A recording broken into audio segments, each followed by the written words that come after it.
Mizoram governor സ്ഥാനം രാജിവെച്ച കുമ്മനം രാജശേഖരൻ സംസ്ഥാനത്ത് മടങ്ങിയെത്തി. വൻ വരവേൽപ്പാണ് പാർട്ടി പ്രവർത്തകർ കുമ്മനത്തിന് നൽകിയത്. ശബരിമല വിഷയം തെരഞ്ഞെടുപ്പ് പ്രചാരണമാക്കരുതെന്ന മുഖ്യ തെരഞ്ഞെടുപ്പ് ഓഫീസർക്കെതിരെ കേന്ദ്ര തെരഞ്ഞെടുപ്പ് കമ്മീഷനെ സമീപിക്കുമെന്ന് കുമ്മനം പറഞ്ഞു.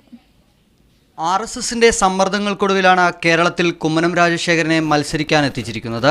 ഡൽഹിയിൽ നിന്ന് രാവിലെ തിരുവനന്തപുരം വിമാനത്താവളത്തിലെത്തിയ കുമ്മനത്തെ വാദ്യമേളങ്ങളുടെ അകമ്പടിയോടെ BJP നേതാക്കളും പ്രവർത്തകരും സ്വീകരിച്ചു.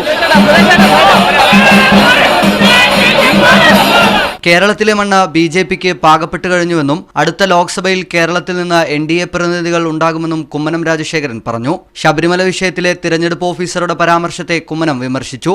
അതൊരു വിഷയമല്ല എന്ന് പറഞ്ഞ് അതിനെ തമസ്കരിക്കാനും അതിനെ ഒരു വിഷയമല്ലാതാക്കി തീർക്കാനും നടത്തുന്ന ഏതൊരു ശ്രമവും തീർച്ചയായിട്ടും അത് ഒളിച്ചോടലാണ്. വിമാനത്താവളത്തിൽ നിന്ന് ഇരുചക്രവാഹനങ്ങളുടെ അകമ്പടിയോടെ നഗരത്തിലേക്ക് പാർട്ടി ആസ്ഥാനത്തെത്തിയ കുമ്മനത്തെ സംസ്ഥാന അധ്യക്ഷൻ ശ്രീധരൻപിള്ള ഉൾപ്പെടെയുള്ള നേതാക്കൾ സ്വീകരിച്ചു. കുമ്മനത്തിന്റെ വരവോടെ തിരുവനന്തപുരം ലോക്സഭാ മണ്ഡലം ശക്തമായ ത്രികോണ മത്സരത്തിലേക്കാണ് നീങ്ങുന്നത്. ബിജു മടവൂരിനും രാജേഷ് വടകരയ്ക്കുമൊപ്പം മുഹമ്മദ് അസ്ഹർ, മീഡിയ 1 തിരുവനന്തപുരം.